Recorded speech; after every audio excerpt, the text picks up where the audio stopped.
Bismillahirrahmanirrahim.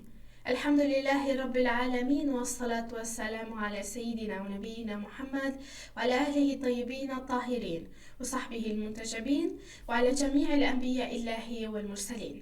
Me emrin e Allahut, të gjithë mëshirshmit, mëshirëplotit. Falënderimet më të sinqerta janë vetëm për Allahun e madhëruar. Paqja dhe mëshira e Allahut qofshin mbi profetin Muhammad, mbi familjen e tij të pastër, mbi shokët e tij të zgjedhur dhe mbi të gjithë të dërguarit dhe profetët e Allahut xhaleshanhu. Të nderuar dëgjues dhe shikues, ju përshëndes me përshëndetjen e bukur islame. Assalamu alaikum wa rahmatullahi wa barakatuhu. Paqja, mëshira dhe beqatia e Allahut qofshin mbi ju. Për ditën e sotme do të flasim rreth temës kush sundon me drejtësi, udhëheq me drejtë. Drejtësia është një nga shtyllat më të mëdha mbi të cilat qëndron rendi i kësaj bote dhe shpëtimi i botës tjetër. Kur drejtësia vendoset në zemrën e udhëheqjes dhe në themelin e shoqërisë, njerëzit jetojnë në paqe, në besim dhe me siguri. Por kur drejtësia mungon, errësira e padrejtësisë mbulon jetën e njerëzve dhe shoqëria fillon të shkatërrohet nga brendia e saj. Islami ka vendosur drejtësinë në qendër të çdo sistemi udhëheqjeje dhe çdo marrëdhënie shoqërore, sepse drejtësia është ajo dritë që udhëzon njeriu drejt së vërtetës. Allahu i madhëruar në Kur'anin e shenjtë urdhëron qartë që drejtësia të jetë themeli i çdo vendimi dhe i çdo përgjegjësie. Ku thuhet Bismillahirrahmanirrahim. Vërtet Allahu urdhëron drejtësinë, mirësinë dhe dhënien ndaj të afërmve dhe ndalon nga imoraliteti, e keqja dhe padrejtësia. Ajeti 90 i surës Nahl. Ky ajet tregon se drejtësia nuk është vetëm një virtyt moral, por një urdhër hyjnor. Një udhëheqës që sundon me drejtësi nuk udhëheq vetëm me ligje dhe rregulla, por me një dritë që buron nga përgjegjësia ndaj Allahut xhaleshanhu, para Allahut xhaleshanhu. Prandaj, drejtësia në fenë e pastër islame nuk lidhet me gjykimin mes njerëzve, por dhe me ruajtjen e të drejtave të tyre, me mbrojtjen e të dobtit dhe me vendosjen e barazisë mes të gjithë njerëzve.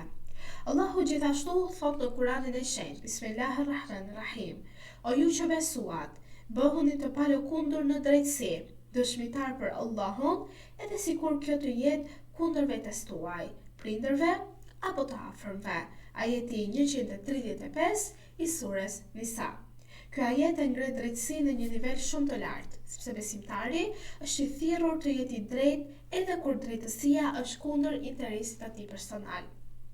Kjo tregon se drejtësia e vërtet nuk është e lidhur me interesin e njeriu që ka në këtë botë, por është e lidhur me më të vërtetën. Një udhëheqës që ka këtë parim në zemrën e tij bëhet burim drite për shoqërinë, sepse ky drejtues, si mund të themi, ose udhëheqës, nuk e përdor pushtetin e tij për përfitim personal, por për të vendosur të drejtën. Profeti Muhammad, paqja dhe bekimet e Allahut qofshin mbi të dhe mbi familjen e tij, ka theksuar madhështinë e drejtësisë në shumë hadithe. Ai ka thënë: udhëheqësi i drejtë është në hijen e Allahut në ditën kur nuk do të ketë hije tjetër përveç hijes së tij. Ky hadith tregon se drejtësia në udhëheqje është një nga veprat më të mëdha që njeriu mund të bëjë në jetën e tij. Një sundimtar i drejtë është si një llampë që ndriçon rrugën e shoqërisë dhe largon errësirën e padrejtësisë. Kurani gjithashtu paralajmëron se ndjenjat personale, urrëtia apo konfliktet nuk duhet ta shtyjnë njeriu drejt padrejtësisë. Allahu thot Bismillahirrahmanirrahim: mos lejoni që urrëtia ndaj një populli t'ju shtyjë të mos jeni të drejtë. Jeni të drejtë sepse kjo është më afër devotshmërisë. Ajeti 8 i surës Maide. Pra ky ajet, të nderuar dëgjues dhe shikues, shpalos një nga parimet më të larta të drejtësisë në fenë e pastër islame. Drejtësia i mëson besimtarit se nuk duhet të jetë i varur nga ndjenjat, nga simpatit apo antipatit ndaj të tjerëve. Njeriu shpesh ndikohet nga këto emocione, sidomos nga zemërimi apo nga përplasjet me njerëzit e tjerë, dhe në ato çaste ekziston rreziku që të largohet nga e drejta. Kurani vendos një standard shumë më të lartë se kjo, kur thot drejtësia duhet të ruhet edhe ndaj atyre që njeriu mund të mos i pëlqej apo me të cilët ai ka mosmarrëveshje. Imam Aliu, paqja qoftë mbi të, është shembulli më i madh i sundimit me drejtësi. Ai thoshte, drejtësia vendos çdo gjë në vendin e saj. Kjo thënie përmbledh filozofinë e drejtësisë në Islam. Kur drejtësia zbatohet, çdo gjë kthehet në ekuilibrin e saj natyror. I dobti mbrohet, i forti kufizohet nga ligji dhe të drejtat e njerëzve ruhen.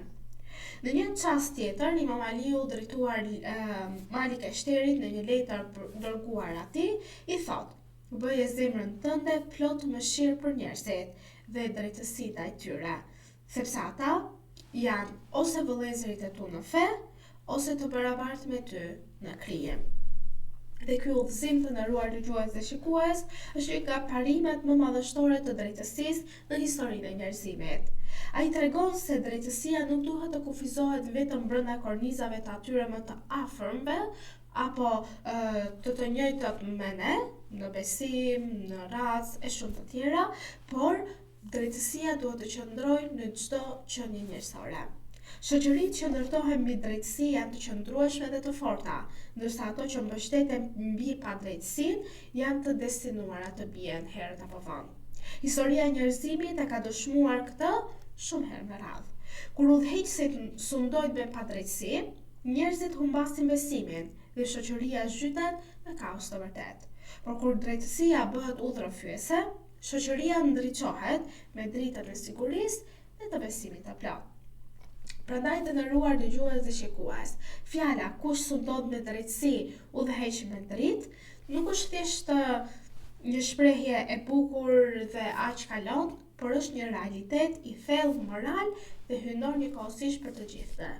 Drejtësia është drita që udhëzon zemrat, që ruan shoqërinë nga çdo e keqe dhe e afron njeriu me kënaqësinë e Allahut të Madhëruar. Çdo besimtar duhet të kujtojë se drejtësia nuk është vetëm detyrë e sundimtarëve, por një përgjegjësi e çdo njeriu që jeton në sipërfaqen e kësaj bote. Kur sheh që diçka që nuk është në rregull, flit dhe ndaloje që mos të përhapet edhe më shumë ajo çrregullsi. Kur drejtësia fillon nga individi, ajo përhapet në familje, në shoqëri, në komunitet e kështu me radhë.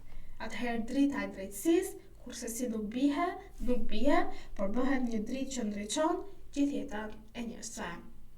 Në këto momente, të nderuar dëgjues dhe shikues, ju përshëndes me përshëndetje e bukur islame, përshëndetje e paqes. Assalamu alaikum wa rahmatullahi wa barakatuhu. Paqja, mëshira dhe begatit e Allahut qofshin mbi ju.